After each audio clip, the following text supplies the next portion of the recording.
Hello and welcome to Orchids 365. This is Roxy and this is my assistant Julio. Today we're going to be potting up some bare root orchids that I purchased. Like if he went shopping with me, that I purchased at Tamiami, and off he goes. I have had them inside the house in my empty candle jar with rainwater and a little bit of fertilizer.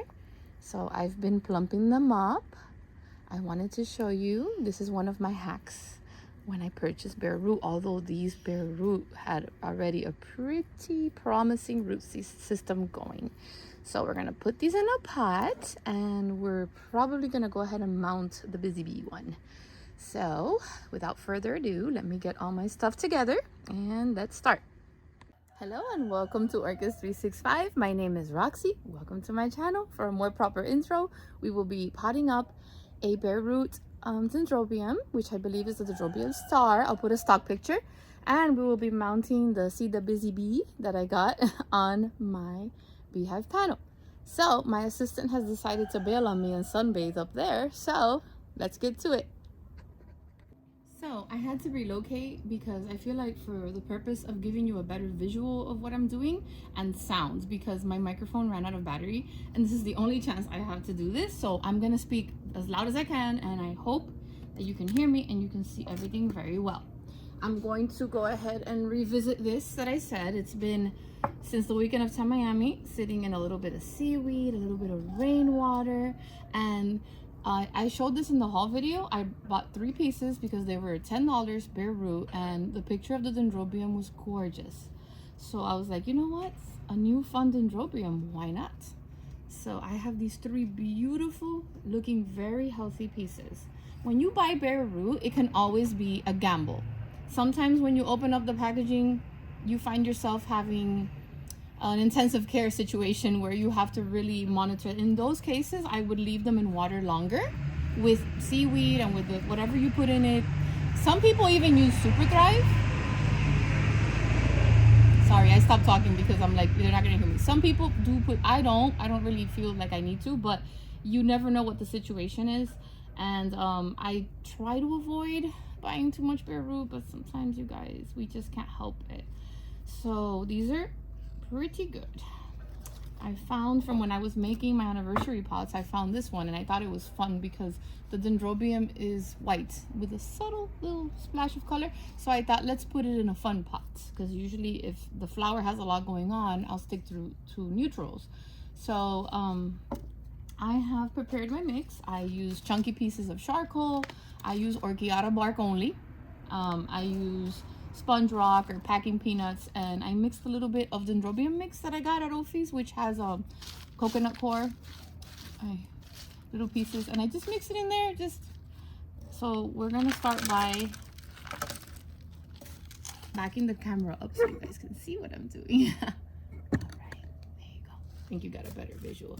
So I usually try for size, and this is when I was working on a prototype. I keep the prototypes, so I did change the holes and stuff, so hopefully this will do. Okay, so see that? Too low. I don't really worry too much about putting any layers in the bottom since it has so many holes. So I put a little bit more mix and bloop. That's a really good height for the fact that we want her to root. So if she sits at this height, and this is gonna be nice. See, I can do this. I can do this, and I can hold her. Then, I used to put the sticks now and prop them, but what I do is I wait till all the media is in there, and then I see if I have to prop it up. But if it's nice and steady, I really don't use any of the little sticks to prop it up. So I'm just gonna, of course, I ran out of, I thought I put enough in there, but I need a little more media. And then, oh, I forgot how awesome this feels, this cutting up. I miss it. I'll be doing a lot of educational videos, hopefully in the spring, of just, you know, sharing my grow tips and how I do things and how I establish things. And, you know, we all learn from each other. We all grow in different environments in the backyard, but we definitely can learn from each other and share experiences. And I had a lot of you come up to me in shows telling me that you've learned from my videos, and that makes me happy. As the little school teacher in me wants to always give you good examples and tell you what works, what doesn't work for me. But remember, we all have different environments, so maybe this doesn't work for you in your environment. Maybe you need to put it in some other media or another type of potting system. But ooh, this is looking real good. So what you want to do when you put them in the pot is you want to put enough so that they're really tight in there. Tight, no wobbly orchids, very squeezed. So I just start turning it around, seeing if there's any gaps or whatever. I feel like the day that my microphone runs out of battery is the day that there's the most noises outside. I even came to this side of the yard because it's usually the quietest one. But okay, wow, I mean, look at that, you guys. Whew. And it's a pretty decent size. Okay, this leaf looks, okay, it's not broken, it's just, okay, good. And there's no wobbling going on as far as I see. I really don't think I need to put anything there to, I really like how this looks. I like it more than I thought I would like it. Yes, nice. Keep on making sure nobody's wobbly. And this will make for a very pretty blooming display. I'm gonna go ahead and make an ID to stick on here. And I've already shared it with you, but I can put a stock picture. I think I will put it earlier. I'll put it now. And I cannot wait. Maybe, who knows? Maybe we'll get flowers in now this is already saturated. It's already had fertilizer. What I'm gonna do is I'm probably gonna dose it up with a little bit of seaweed, because I don't think this one had, I don't remember how long ago I did it, and just watch it grow. So this is number 1, and we are going to move on to our second little project now. All right, see the bee? The bee's a busy bee time. The encyclia that I bought from Jim. So PSA, it is frowned upon to repot or disturb an encyclia unless it's spring.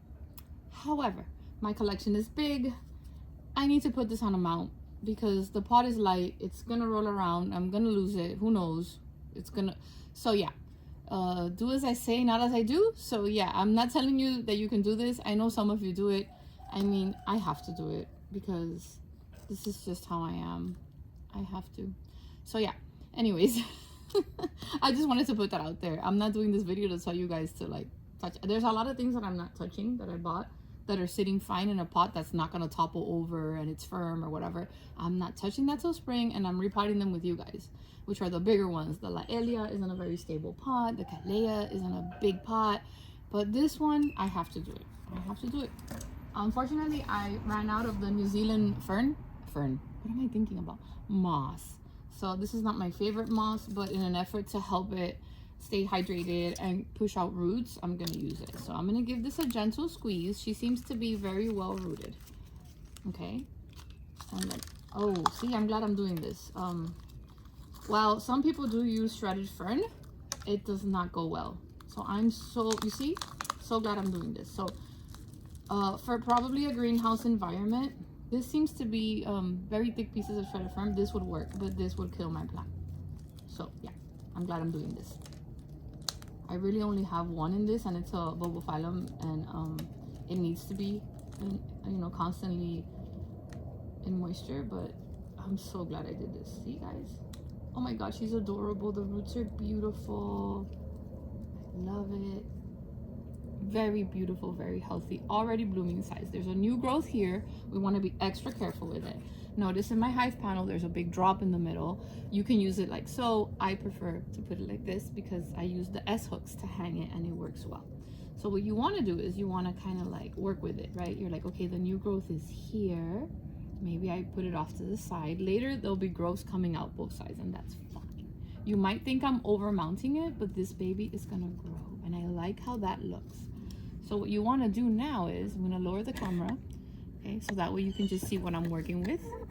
To give you a better view is, I kind of play with the zip ties a little, because once I put the moss, I want to make sure everything falls in place, and I don't have to be you know, I don't want to like disturb it.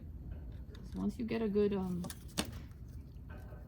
go. I think this may work. So we want to do it in the middle here, and I want this growth to be off on the side, and I'm trying to disturb it as little as possible. I don't really use moss when I do these. However, I want her to grow, and I want her to have the needed moisture. And what I do is I just keep an eye on her. If I feel like she needs more moss, I can just add more. But here is a perfect spot to zip tie, because she can still push out things from the top. And now the rule of thumb is there can't be any wiggling. If you feel that there's any sign of instability, you want to go ahead, and I don't care if it's being extra, you can go ahead and do this at the bottom. Remember, we grow outside, or at least I grow outside, and anything could perch on anything at any given moment. And the last thing you want to do is, with your busy schedule, get home one day or find it on the floor dead because it fell. So yeah, I squeeze and I squeeze and I squeeze, and then there's no wiggling whatsoever. So this is how I choose to do it. You can use the garden wire, you can use twine, because the twine, you can tie it up, and then by the time it breaks or disintegrates with the rain and the elements, this is probably already rooted on there. So, but this is just me. I just love zip ties. So this is what it looks like on the back. As soon as this baby grabs on, you can totally just cut these zip ties and they'll just fall off. But for the establishing of the plant, this is crucial at the beginning. So what I'm going to do now is I'm going to cut these off. I'm going to put a little hole on this and hang the ID. There's no way I'm going to remember when I put it with my collection who's who. Although most of the time I do, but yeah, I need to do something about keeping track of my inventory, you guys. I really got to get on that. So this is an S hook, and what I do is I'm going to find a nice bright light, filtered bright light, and just watch this beautiful baby grow. So see, the bee's a busy bee, and one day we'll have a beautiful fragrant pink flower on this beautiful golden beehive mount. I mean, come on. I cannot wait to see that. So we've established 2 of the ones we've purchased. Thank you so much for joining me. I hope that this was helpful. I hope that you were able to hear me very well. I will show you where the other ones are going to go little by little. I did pot up the Neo Hammer from Tangerine, and in a pot that I can't wait to show you, because I kind of sort of redesigned my stone pot, and she's gorgeous. So I'll show you that on my next video. So we have 2 plants ready to go. I'm going to show you where I put the other one. I'm going to find a place for this one. Here's the dendrobium. I'm gonna find a spot for it, but for now I gotta keep an eye on her. How gorgeous. What a glow up. Thank you for joining me. I look forward to seeing some of you at the Boca show. I'm gonna try to do a live for you, or a nice video. That is such a beautiful show. Has the same vibe as the one we did for the Fort Lauderdale Orchid Society. I mean, great vendors, beautiful venue, beautiful display orchids for judging. I mean, you can't go wrong. It's in a school. It's a nice area. You don't have to worry about the weather. The parking is free. I think it's like $5 to get in, you guys.